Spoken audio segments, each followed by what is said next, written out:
ہر چیز کا دنیا کے اندر کوئی نہ کوئی مقصد ہے، اس پوری دنیا کا بھی کوئی نہ کوئی مقصد ہے۔ ربنا ما خلقت هذا باطلا، اللہ تعالیٰ نے قرآن پاک میں یہ بات ارشاد فرمائی کہ جو عقل والے ہیں وہ جہاں پر اللہ کا ہر وقت ذکر کرتے ہیں، اللہ کی ذات کو ہر وقت یاد کرتے ہیں، وہ ایک یہ دعا بھی کرتے ہیں اور کہتے ہیں کہ ربنا ما خلقت هذا باطلا، اے اللہ ہم نے غور و فکر کر کے دیکھ لیا یہ دنیا، یہ زمین و آسمان آپ نے بیکار پیدا نہیں کی، اس کا بڑا عظیم مقصد ہے۔ ایک ایک چیز اللہ تعالیٰ کا تعارف کروا رہی ہے۔ انسان کو اللہ تعالیٰ کی ذات نے کیوں بنایا، کیوں پیدا کیا؟ وما خلقت الجن والانس الا لیعبدون، فرمایا ہم نے انسان و جنات کو پیدا کیا تاکہ اللہ کی بندگی اور عبادت کرے۔ آج انسان روٹی تو کمائے، آج انسان اللہ تعالیٰ کی دی ہوئی عقل سے ڈگریاں تو حاصل کرے، آج انسان بچے تو پیدا کرے، آج انسان عزت تو حاصل کرے، آج انسان شہرت تو حاصل کرے، لیکن ایک اللہ تعالیٰ کی بندگی اور عبادت نہ کرے، یعنی کہ اس نے اللہ تعالیٰ کی ذات کا حق ادا نہ کیا، اس کی پیدائش کا جو مقصد تھا وہ اس نے ادا نہ کیا، تو ہم خود سوچ لیں اس کا انجام کیا ہے۔ اللہ تعالیٰ کی ذات نے قرآن پاک عطا فرمایا، قرآن کیوں آیا؟ ھدی للمتقین، قرآن کیوں آیا؟ ان ھذا القرآن یہدی للتی ہی اقوم، قرآن کریم اس لیے آیا کہ اس سے ہدایت حاصل کی جائے۔ آج مسلمان قرآن کریم سے شفا تو حاصل کرے، آج مسلمان قرآن کریم کو پڑھ کر برکت تو حاصل کرے، آج مسلمان قرآن کریم کو پڑھ کر ایصال ثواب کر کے مردوں کو بخشوانے کی بات تو کرے۔ آج انسان اپنی بیٹیوں کی رخصتی کے وقت اس قرآن کو سر پر رکھ کر سایہ کر کے بیٹیوں کو رخصت کو کرے۔ آج انسان قرآن پاک کے ذریعے سے دم کر کے اپنے مریضوں کا علاج تو کرے۔ آج انسان اس قرآن پاک سے علم تو حاصل کرے، آج انسان اس قرآن پاک کے خزانے اور بردوں کو تو بیان کرے، لیکن اگر اس سے ہدایت نہ لے، اس سے ہدایت حاصل نہ کرے، تو ہم سوچ لیں کہ جب اس نے قرآن کا حق ادا نہیں کیا تو اس کا انجام کیا ہوگا۔ نبی علیہ السلام نے ارشاد فرمایا القرآن حجۃ لک او علیک، قرآن پاک نے پیش تو ہونا ہے، قیامت کے دن یا تیرے حق میں پیش ہوگا یا تیرے خلاف پیش ہوگا۔ جس نے قرآن کو اپنایا، جس نے قرآن سے ہدایت حاصل کی، جس نے قرآن سے رہنمائی حاصل کی اور اس کے مطابق اپنی زندگی کو گزارا، تو فرمایا کہ قرآن ایسا جھگڑا کرنے والا ہے کہ انسان کی بخشش اللہ سے کروا کر رہے گا۔ اور جس نے قرآن پاک کی تعلیمات کو اسے پشت ڈال دیا، قرآن کے فضائل بہت بیان کیے، قرآن کی تعلیم کو بہت بیان کیا، لیکن قرآن کریم کا جو مقصد تھا کہ اسے ہدایت حاصل کی جائے اور اس کتاب کے مطابق اپنی زندگی کو ڈھالا جائے، اگر اس نے ایسا نہ کیا تو اس نے قرآن کا حق ادا نہ کیا اور اس نے قرآن کا جو آنے کا مقصد تھا اس مقصد کو پورا نہ کیا۔ تو ہم خود سوچ لیں کہ اس کا انجام کیا ہوگا۔ بالکل اسی طریقے سے حضور نبی کریم صلی اللہ علیہ وسلم، اللہ تعالیٰ کی ذات نے نبی پاک صلی اللہ علیہ وسلم کو دنیا میں کیوں بھیجا؟ وما ارسلنا من رسول الا لیطاع باذن اللہ، فرمایا حضور کو کیا ہم نے جتنے بھی نبی بھیجے اور رسول بھیجے اس کا مقصد یہ تھا کہ ان کی اتباع کی جائے، اس کا مقصد یہ تھا کہ ان کی اطاعت کی جائے، اس کا مقصد یہ تھا کہ ان کی زندگیوں کو سمجھ کر اپنایا جائے۔ آج انسان نبی علیہ السلام کی سیرت کو بیان کرے، آپ علیہ السلام کی مبارک زلف کا تذکرہ کرے، حضور علیہ السلام کے مبارک چمکتے ہوئے چہرے کا تذکرہ کرے، حضور علیہ السلام کے مبارک اوصاف کا ذکر تو کرے، حضور علیہ السلام کے لباس مبارک کا ذکر تو کرے، نبی علیہ السلام کے حضور سے پانی سے برکت لینے کا تذکرہ تو کرے،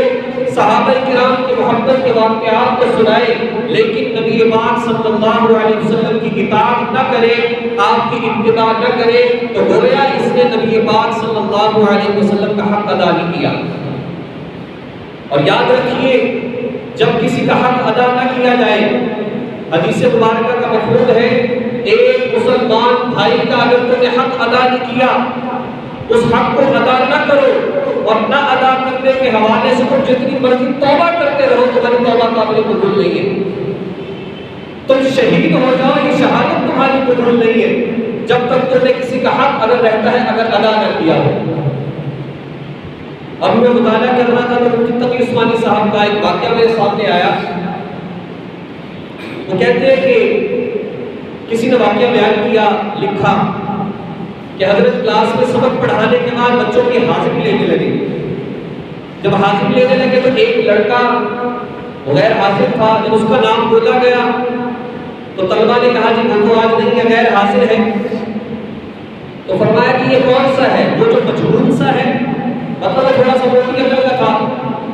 تو کیا وہ جو لڑکا جو مجہول سا ہے وہ نہیں آیا آج؟ کہا جی بالکل وہ نہیں آیا، اس پر لڑکے ہنسے۔ خیر بات آئی گئی ہو گئی، کسی اور موقع پر حضرت پھر حاضری لے رہے تھے، اور اس وقت میں جب حاضری لی اور اسی لڑکے کا نام آیا اور اس نے لبیک کہا تو حضرت لکھتے لکھتے رک گئے اور فرمایا کہ بیٹے بات یہ ہے کہ ایک دن میں نے حاضری لی تھی اور تم غیر حاضر تھے، اور میری زبان سے تمہارے لیے مجہول کا لفظ نکلا، تو میں تم سے معافی مانگتا ہوں، کیا تم مجھے معاف کرتے ہیں؟ اس نے کہا حضرت سے معافی ایسی کون سی بات ہے؟ تو یہ بات کہتے پھر آگے چل دیے تو لکھنے والا کہتا ہے کہ بات تو بڑی سادہ سی تھی، لیکن اتنی اہم بات سمجھا دی کہ اگر کسی زبان سے ایسا جملہ اور لفظ نکلا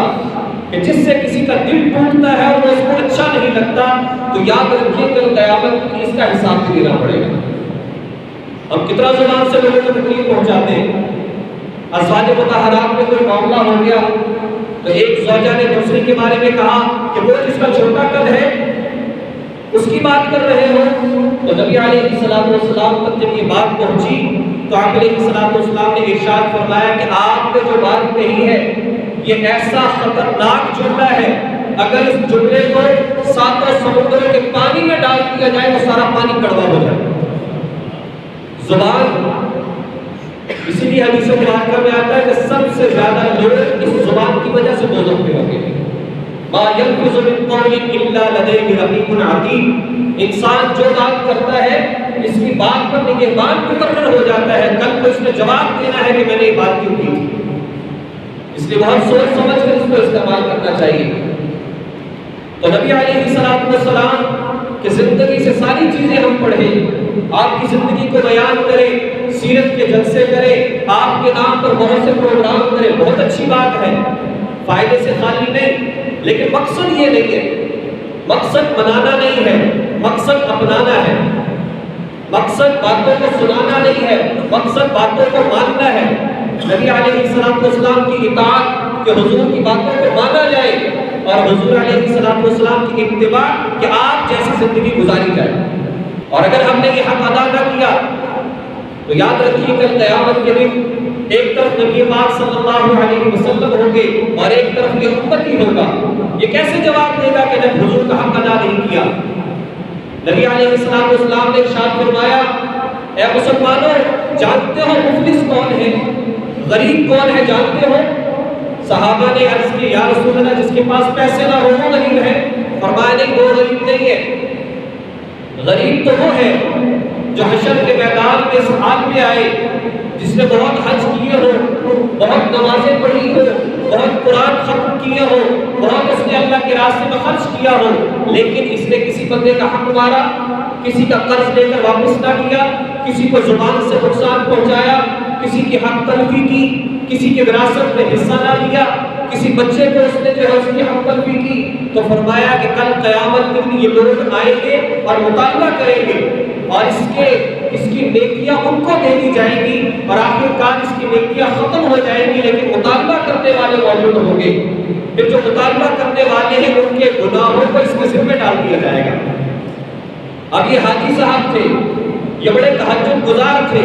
یہ بڑے فیاض اور سخی تھے، لیکن انہوں نے لوگوں کا حق مارا جس بنیاد پر اس حاجی صاحب کو، اس نماز پڑھنے والے کو، اس دعوت و تبلیغ کرنے والے کو گھسیٹ کر دولت میں پھینک دیا جائے گا۔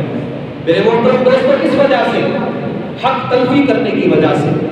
حق ادا نہ کرنے کی وجہ سے۔ اور اگر ہم نے قرآن کا حق ادا نہ کیا، نبی علیہ السلام کے آنے کا حق جو کہ آپ کی زندگی کو ماننا اور اپنانا ہے، اس کو اگر ہم نے ادا نہ کیا تو ہم کیسے حضور کا سامنا کریں گے؟ نبی پاک صلی اللہ علیہ وسلم حشر کے میدان میں یہ بات کہیں گے کہ یا اللہ یہ میری امت ایسی ہے کہ جنہوں نے قرآن پاک کو چھوڑ دیا تھا، قرآن پاک پر عمل کرنا چھوڑ دیا تھا، اس وقت میں ہم کیا اس بات کا جواب دیں گے؟ قرآن پاک میں آتا ہے کہ اللہ کے نبی صلی اللہ علیہ وسلم فرمائیں گے کہ یا اللہ ان میرے امتیوں نے قرآن کریم کے اوپر عمل کرنا چھوڑ دیا تھا،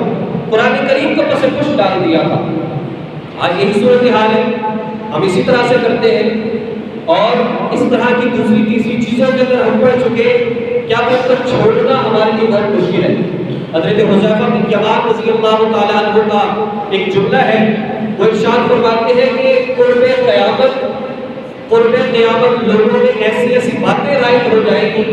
ایسی ایسی بدعات آ جائیں گی، خود ساختہ ایسے کام اور باتیں آ جائیں گی، انسان کو چھوڑنے سے ایسے ڈرے گا جیسے سنت کو چھوڑنے سے ڈرتا ہے۔ یعنی بدعت کو نہیں چھوڑے گا اس وجہ سے کہ شاید یہ سنت تو نہیں ہے، اس لیے نہیں چھوڑے گا۔ اور فرمایا کہ اس وقت میں پھر ایک سنت کو زندہ کرنا 100 شہیدوں کے برابر ثواب کا درجہ رکھے گا۔